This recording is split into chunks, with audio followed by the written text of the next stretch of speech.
모든 것이 넉넉하고 흔할 때 받은 도움은 별로 기억에 남지 않지만은 어려움과 모자람 속에 그런 힘겨움을 채우는 도움은 깊이 남게 되어 있는 것이 어찌 보면 우리 인간사의 삶이라고 할 수 있습니다. 바울은 어느 교회보다도 어려움 중에도 도움을 끊지 않았던 빌립보 교회가 이래서 내가 너희 무리를 위하여 이와 같이 생각하는 것이 마땅하니 이는 너희가 내 마음에 있음이며 이미 1장 7절에서 봤습니다마는 고백을 할 수 있었던 것이죠. 특히 이 빌립보 교회를 지나서 데살로니가 그리고 베레아를 거쳐서 고린도까지 복음을 가지고 오는 동안 바울을 가장 힘겹게 했던 사람들은 아이러니하게도 안타깝게도 동족이었던 유대인들이었습니다.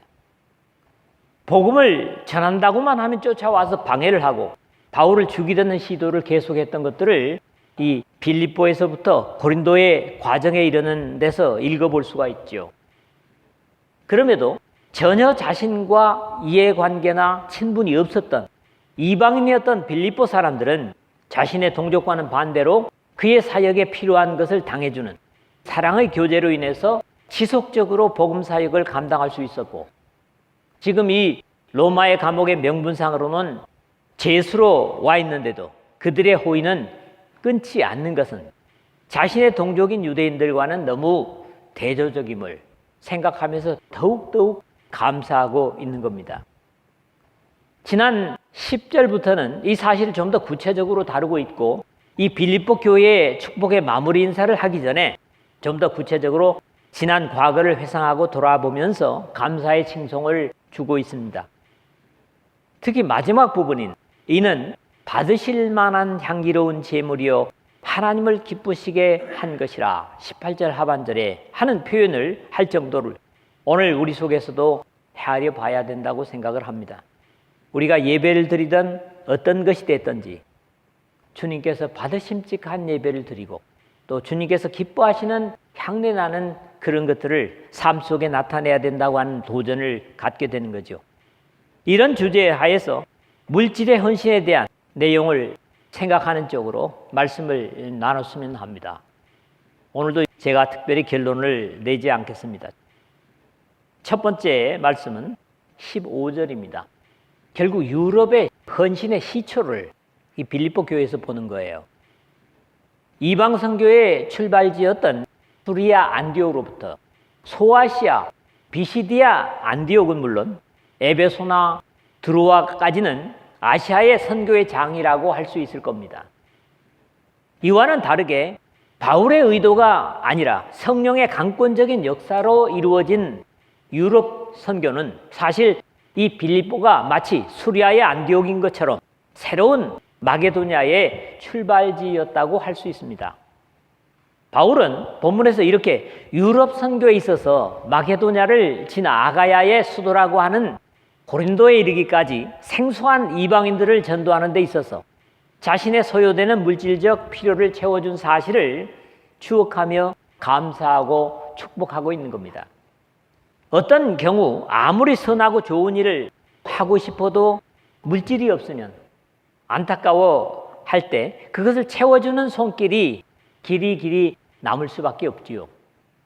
칭찬을 시작하면서 그 대상을 좀 더 노골적인 표현으로 부르고 있습니다. 빌립보 사람들아. 이런 표현이 바울 서신에 그렇게 많지는 않지만 오늘 내용에서는 칭찬을 위한 표현이었다면 지역의 특성을 지적하며 책망하는 표현들도 들어있어요. 고린도후서 6장 11절입니까? 고린도인들이여. 또 갈라디아 3장 1절에 어리석도다 갈라디아 사람들아. 바울은 형제들아 하는 표현도 있는가 하면 이렇게 노골적으로 지역적인 이름을 부릅니다. 과연 우리 서명기독교의 교우들 향해서는 하나님이 뭐라고 부르실까? 그런 것들이 사뭇 궁금하기도 합니다. 너희도 알거니와 했는데 이 편지를 기록하기 10여 년 전의 사실을 떠올리며 빌립보 사람들이 자신에게 보여준 사랑을 회상시키고 있습니다. 저들이 단순히 물질을 보내주는 것을 넘어서 그들이 바울 일행과 복음을 위한 관심과 사랑을 당사자인 빌립보 사람들이 더 잘 알고 있지 않느냐 하는 마음의 고백인 거죠.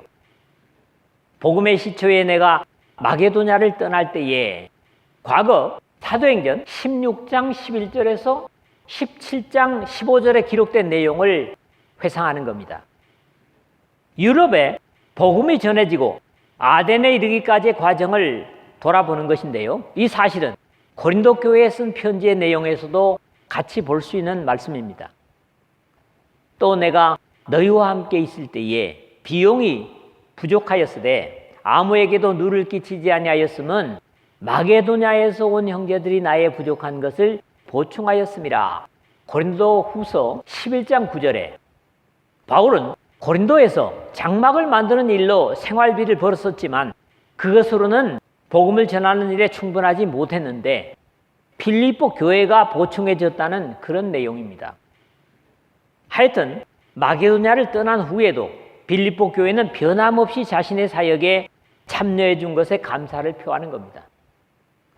주고받는 내 일에 참여한 교회라고 그랬는데 이것은 사실적인 물질을 빌립보 교회가 보내고 자신이 그것을 받아 사용했다는 보이는 물질의 보냄과 받음을 의미하는 것일 수도 있지만 바울은 영적인 것을 빌립보 교회에 주었고 다시 빌립보 교회는 영적인 것을 자신들에게 끼친 바울에게 물질과 마음과 기도를 보내주므로 복음의 사역에 참여해 주었다는 그런 의미로 들리기도 합니다.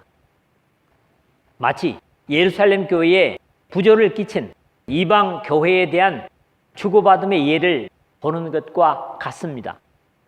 저희가 기뻐서 하였거니와 또한 저희는 그들에게 빚진 자니 만일 이방인들이 그들의 신령한 것을 나눠 가졌으면 육신의 것으로 그들을 섬기는 것이 마땅하니라. 로마서 15장 27절에 그랬습니다. 물론 이것은 처음 예루살렘에서 교회가 탄생하고 있었던 영육의 나눔과 같은 것이었죠.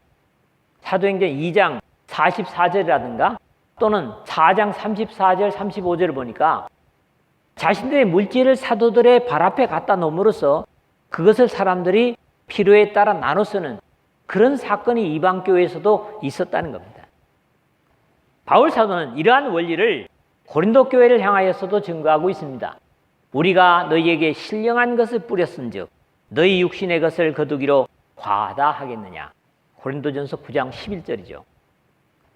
영적인 것을 받았으면 그 영적인 일을 위하여 필요한 도구와 같은 물질과 기도로 응답하고 나누는 것은 주님 보실 때도 합당한 것이다. 이런 말이죠. 특히 내 일에 참여한이라는 코이노네오 말은 단순히 물질을 주는 것에 그치지 않음을 의미합니다. 지난 시간에 14절에서도 내 괴로움에 함께 참여하였으니 여기서는 싱코이네오 같은 말이에요. 다르지 않게 같은 마음으로 고난과 기쁨을 나눈 것이라는 고백입니다. 내 일에 참여한 교회가 너희 외에 아무도 없었느니라 15절 하반절 그랬는데 여기서 바울은 하나님의 구원의 복음을 증가하는 그 일을 내 일이라고 고백할 수 있는 예수교의 종으로 하나님의 백성으로 살아야 할 제사장들이 따로 있는 것이 아니라 십자가의 보혈을 힘입어서 하나님이 백성이 된 왕 같은 제사장들이라면 같은 고백을 드리고 살아야 할 것입니다. 복음의 일은 남의 일, 이종배의 일만이 아니고 나의 일이라고요. 단순히 육신의 일과 과제뿐 아니라 신령한 영적인 역할과 과제도 내 일이라고 같은 고백을 가지고 섬겨야 할 것입니다.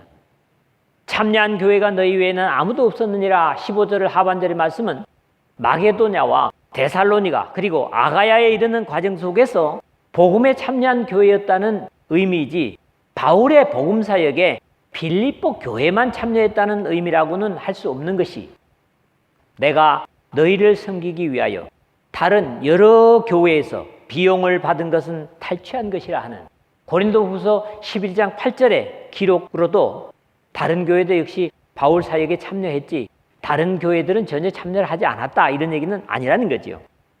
하나님의 구원의 은총을 입었다면 또 다른 구원의 은혜를 필요로 하는 나눠주기 위해서 드림과 헌신은 구원받은 백성으로서 당연한 의무입니다. 무엇보다도 빌립보 교회처럼 효시, 즉 시작이 되고 그것을 지속하는 것은 참으로 귀한 영적 자세예요. 시작에서 시종일관 끝까지 선한 일, 아름다운 일, 구원의 일에 참여하는 여러분 모두 되시길 주의 이름으로 부탁을 드립니다. 두 번째로는 16절, 17절 복음을 위한 헌신의 협력을 지금 칭찬하고 있는 내용이거든요. 사도행전 17장 1절에서 9절에 보는 대로 바울 일행이 데살로니가의 유대인들의 회당에서 시작해서 약 3주간 데살로니가의 전도 활동을 하지만은 유대인들의 방해로 말미암아서 형제들의 도움을 받아 밤에 베레아로 도망치듯 보냄을 받는 내용이 기록되고 있어요. 그곳에서 전도 비용도 역시 형제들아 우리의 수고와 애쓴 것을 너희가 기억하리니 너희 아무에게도 폐를 끼치지 아니하려고 밤낮으로 일하면서 너희에게 하나님의 복음을 전하여 노라. 실제적으로 데살로니가전서 2장 9절에 사실적인 고백을 읽을 수 있습니다. 후에 다시 어떻게 우리를 본받아야 할지를 너희가 스스로 아나니 우리가 너희 가운데서 무질서하게 행하지 아니하며 누구에게든지 음식을 값없이 먹지 않고 오직 수고하고 애써 주야로 일함은 너희 아무에게도 폐를 끼치지 아니하려 함이니 데살로니가 후서 3장 7절 8절에 스스로 밥벌이를 하면서 복음을 전한 것으로 증거를 합니다. 사실 저 같으면 너무 황송한 거지요. 그러나 이 말씀에서 역시 빌립보 교회의 도움을 받은 사실을 오늘 내용에서 확인할 수 있습니다. 데살로니가에 있을 때에도 너희가 한 번뿐 아니라 두 번이나 나의 쓸 것을 보내었도다. 16절이죠. 여기 두 번까지 도움의 횟수를 말하고 있지만 정확한 횟수나 액수는 밝히고 있지 않습니다. 뒤에 가서 좀 더 펼쳐보도록 하겠지만 결국 횟수나 액수보다 중요한 것은 저들의 믿음을 통한 진실된 마음인 겁니다. 바울은 고린도 교회를 향하여 마게도냐의 교회, 즉 빌립보 교회의 섬김을 말하면서 우리가 바라던 것뿐만 아니라 그들이 먼저 자신을 주께 드리고 또 하나님의 뜻을 따라 우리에게 주었도다. 고린도후서 8장 5절에 그렇게 자신을 먼저 하나님께 드렸다. 이것이 물질을 드리는 자세의 기초입니다. 자신의 삶을, 자신의 귀한 것을 드리는 사람들이 그 마음으로 드리는 것이 이제 뒤에 가서 보면 향기로운 냄새가 되는 겁니다. 이렇게 계속 말하는 바울은 지금 그가 어렵고 구차해서 물질을 더 구하는 것이 아님을 가르치기 위해서, 즉 오해를 없애기 위해서 내가 선물을 구함이 아니요 오직 너희에게 유익하도록 풍성한 열매를 구함이라 그렇게 증거합니다. 심어놓은 것의 열매를 기대하는 거겠죠. 이미 11절 상반절에서도 내가 궁핍함으로 말하는 것이 아니라고 증거한 바 있습니다. 여기서 독특한 것은 구함이 아니니, 구함, 에피제테오, 애쓰다, 찾다, 원하다 이런 내용이 반복되고 있습니다.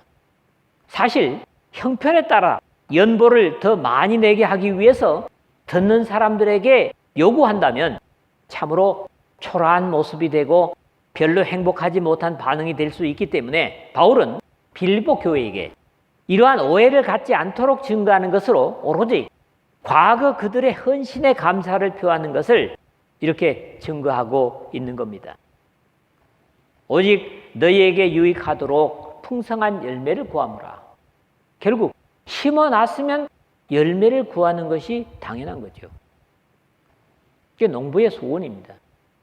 대부분의 믿음이 연약한 사람들의 생각은 하나님께 물질을 드리는 것을 잃는 것, 없어지는 것으로 생각하기 때문에 드리는 것이 시험이 되고 신앙에 어려움이 되기도 하는 것이 사실입니다.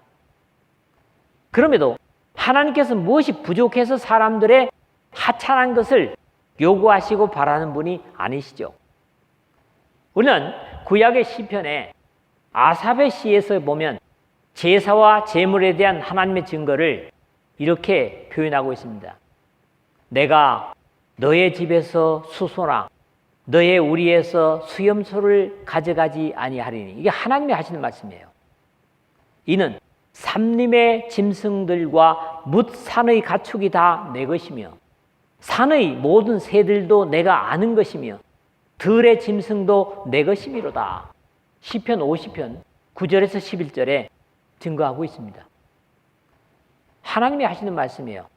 하나님이 뭐가 부족해서 달라고 요구하시는 분이 아니라는 겁니다. 철학의 토론장인 아테네에서도 바울 사도는 우주와 그 가운데 있는 만물을 지으신 하나님께서는 천지의 주제시니 손으로 지은 전에 계시지 아니하시고 또 무엇이 부족한 것처럼 사람의 손으로 섬김을 받으시는 것이 아니니 이는 만민에게 생명과 호흡과 만물을 친히 주시는 이심이라. 사도행전 17장 24절에서 25절에 말씀하시면서 받으시는 분이 아니라 오히려 친히 주시는 분이라고 증거를 합니다. 그러므로 하나님께서 달라고 하시는 것은 그 드리는 헌신을 도구로 주시기 위해서임을 우리가 확신할 필요가 있다는 거죠. 결국 빌립보 교회에게도 과거에 드린 헌신에 더 풍성히 주실 것을 확인하는 겁니다. 받으시는 하나님의 유익이 아니라 드리는 자의 풍성한 성장과 열매를 더하여 주실 것이고 영적인 성장을 더하실 것이라는 약속이죠. 하나님께 드리는 헌신은 복음을 확산시키고 협력하는 당사자에게도 분명히 열매를 풍성히 주십니다. 그리고 그 도구를 통해서 아직도 복음을 알지 못하고 생명의 가치를 모르는 사람들에게 생명을 전할 수 있다는 거죠. 이것이 드림이 얼마나 귀중한가를 우리에게 일깨워주는 교훈인 겁니다. 세 번째, 마지막으로는 18절입니다. 향기로운 제물이라 했습니다.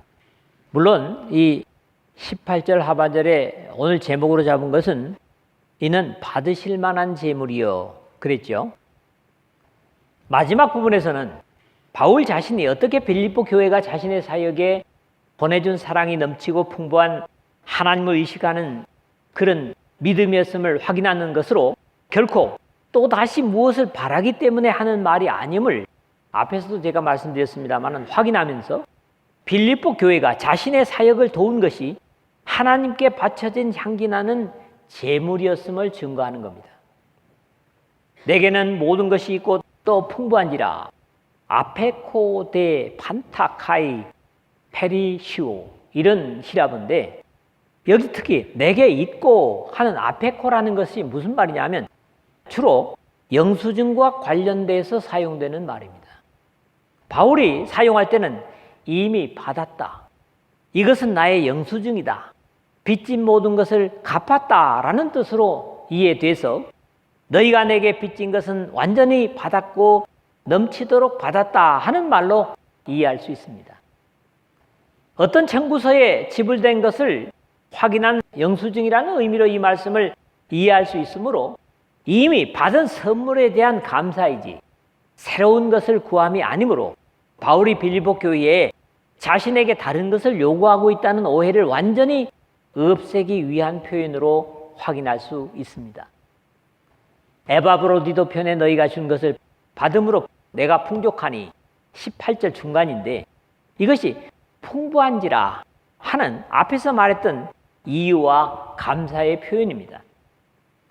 과거의 감사 가운데서도 이 로마의 감옥의 복음을 위하여 죄수의 몸으로 갇혀 있다는 소식을 듣고 에바브로디도라는 사람을 통해서 저들은 물질을 보내어 지금도 자신의 필요를 채우고 남음이 있다고 감사하고 있습니다. 이렇게 인류 구원을 위한 복음의 증거를 위해서 물질로 참여한 것의 표현을 구약의 제사에 하나님께서 기쁘시게 받으시는 향기나는 제물로 바울이 표현하고 있는 것이 독특합니다. 이는 받으실 만한 향기로운 제물이요 하나님을 기쁘시게 한 것이라. 18절 하반절에 이 말씀 속에서는 세 가지 상태를 증거하고 있습니다. 그 첫째는 언제나 무엇이나 하나님께서 받으실 만한 덱토스라는 받아들일 수 있는 환영하는 호의적인 이런 의미의 단어가 쓰여지고 있는데 받으실 만한 것이 되어야 합니다. 오늘 우리가 예배를 드리는 것도 그렇죠. 바울은 임금들과 높은 지위의 모든 사람들을 위하여 기도하라고 당부하고 나서 이것이 우리 구주 하나님 앞에 선하고 받으실 만한 것이니 디모데전서 2장 3절에 증거합니다. 그러니까 국가를 다스리는 사람이나 모든 사람을 위해서 기도하는 것은 하나님께서 받으심직한 것이라는 거죠. 이건 뭐예요? 하라는 겁니다. 바울이 다시 디모데에게 과부의 자녀나 손주들에게 자기 집에서 효를 행하여 부모에게 답하기를 배우게 하라. 이것이 하나님 앞에 받으실 만한 것이니라. 디모데전서 5장 4절에 가르치고 있습니다. 그러니까 효를 하는 것은 뭐예요? 하나님께서 받으심직하다는 거예요. 우리의 예배든 삶이든 하나님께서 기쁘게 받으심직한 것이 되어야 하는데 그것은 우리의 감정과 생각보다는 하나님께서 명령하신 방법과 자세로 드리고 행할 때 받으심직한 믿음의 내용들이 되는 겁니다. 우리가 해놓고 기분 좋으면 끝나는 게 아니에요. 그것은 우리의 감정일 뿐이죠. 하나님께서 받으심직한 것으로 드려야 된다는 거예요. 두 번째는 뭡니까? 향기로운 제물이니 그랬어요. 오세멘 요디아스 뒤시안. 뒤시아라는 것은 제물입니다만 이런 표현으로 되어 있는데 몇 군데 참고하면 향기로운 제물, 홍수 후에 노아가 하나님께 드린 제사를 모든 정결한 짐승과 모든 정결한 새 중에서 제물을 취하여 번제로 제단에 드렸더니 여호와께서 그 향기를 받으시고 그 중심에 이르시되 내가 다시는 사람으로 말미암아 땅을 저주하지 아니하리니 창세기 8장 20절 하반절에서 21절 상반절에 기록된 것이 첫째입니다. 하나님께 향기로운 제사가 말이죠. 이집트를 빠져나온 이스라엘에게 광야에서 모세를 통해서 제사의식을 지시하시면서 그 수량의 각을 뜨고 그 장부와 다리를 씻어 각을 뜬 고기와 그 머리와 함께 두고 그 수량 전부를 제단 위에 불사르라. 이는 여호와께 드리는 번제요 이는 향기로운 냄새니 여호와께 드리는 화제니라. 출애굽기 29장 17절에 18절에 해서 하나님께서 받으시는 태워 바치는 제사를 말씀하고 있어요. 향기로운 냄새라는 거예요. 제사법전이라고 하는 레위기에서도 불에 태워 바치는 제사를 지시하면서 같은 방식을 여러모로 언급하고 있습니다. 뒷부분만 보면 레위기 1장 9절에 이는 화제라 여호와께 향기로운 냄새니라. 다시 1장 13절에도 이는 화제라 여호와께 향기로운 냄새니라. 1장 17절에도 이는 화제라 여호와께 향기로운 냄새니라 반복되고 있습니다.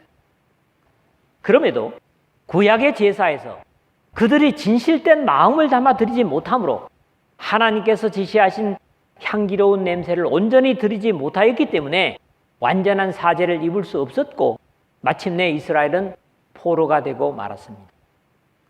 결국 향기로운 냄새의 제사는 예수 그리스도께서 십자가에서 완성하셨음을 우리가 읽을 수 있는데 같은 옥중서신에서 바울 사도가 증거를 하지요. 그는 우리를 위하여 자신을 버리사 향기로운 제물과 희생 제물로 하나님께 드리셨느니라. 에베소서 5장 2절 하반절입니다. 이런 향기나는 제사를 하나님께 드린 주님께서는 이제 그런 제사를 그를 따른 하나님의 백성들에 당부하는 내용이 너희 몸을 하나님이 기뻐하시는 거룩한 산 제물로 드리라. 이는 너희가 드릴 영적 예배니라 하는 로마서 12장 1절 하반절에 말씀하고 있는 겁니다. 사람에게는 어떤 형태이든지 냄새를 가지고 있지만은 이왕에 하나님께서 기뻐하시는 그리스도와 같은 생명의 냄새, 향기로운 제물로 드리고 나타내야 할 것입니다. 항상 우리를 그리스도 안에서 이기게 하시고 우리로 말미암아 각처에서 그리스도를 아는 냄새를 나타내시는 하나님께 감사하노라. 우리는 구원받는 자들에게나 망하는 자들에게나 하나님 앞에서 그리스도의 향기니 고린도후서 2장 14절 15절 말합니다. 우리가 여름에 땀을 많이 흘리면 무슨 냄새가 나요? 나중에 짠내가 나죠. 땀 냄새가 나요. 그 냄새를 좋아하는 사람은 본인도 안 좋아하죠. 그러나 그런 데서 어디서 향기가 솔솔 나면 코를 실룩거리겠죠. 우리의 삶이 하나님 앞에 드려지는 것이나 사람들 앞에 향기가 되어야 된다는 거예요. 세 번째로는 하나님을 기쁘시게 하는 삶과 제사가 되어야 한다는 겁니다. 본래 유아레스토스 그런 말인데, 유라고 하면 늘 얘기하는데 잘 좋은 그런 말이고, 아레스토스 하면 기쁘게 하다는 거예요. 그러니까 더 좋게 기쁘게 하다, 만족스러운, 마음에 드는, 기분 좋은, 기쁘게 하는 그런 의미를 가지는 말입니다. 역사 속에 망한 하나님의 선택된 백성들은 하나님을 기쁘시게 해드린 것이 아니라 진노케 해서 망했습니다. 이러한 사실을 알고 있는 바울은 고린도 교회를 향해서 과거 우상 숭배로 망한 이스라엘을 말하면서, 그러면 우리가 주를 노여워하시게 하겠느냐? 우리가 주보다 강한 자냐? 고린도전서 10장 22절에 경고하고 있습니다. 그러나 히브리서에서는 하나님께서 기뻐하시는 제사를 제시합니다. 오직 선을 행함과 서로 나눠주기를 잊지 말라. 하나님은 이 같은 제사를 기뻐하시느니라. 선을 행함과 나눠주는 것을 어떻게 한다고요? 하나님께서 제사로 받으시고 기뻐하신다. 히브리서 13장 16절의 말씀이죠. 그렇다면 믿음으로 그리스도를 따르며 사는 천국 백성들이라면 하나님께서 받으심직한 예배와 물질, 향기, 즉 좋은 냄새를 드려야 하고 하나님을 기쁘시게 섬겨야 할 것입니다. 빌립보 교회는 바울을 통한 복음 사역에 참여하면서 당사자인 바울 사도로부터 이런 칭찬을 받고 있습니다. 이러한 내용은 오늘 우리에게도 같은 도전을 주고 있습니다. 우리도 이렇게 하나님께서 받으심직한 모든 예배와 활동, 그리고 도전, 좋은 하늘의 향기가 나는 그런 우리의 움직임, 하나님을 기쁘시게 섬기는 그런 것들을 다른 사람들이 보고 또 여러분들 서로가 볼 수 있는 그런 복된 믿음으로 주님을 섬기는 여러분 모두 되시기를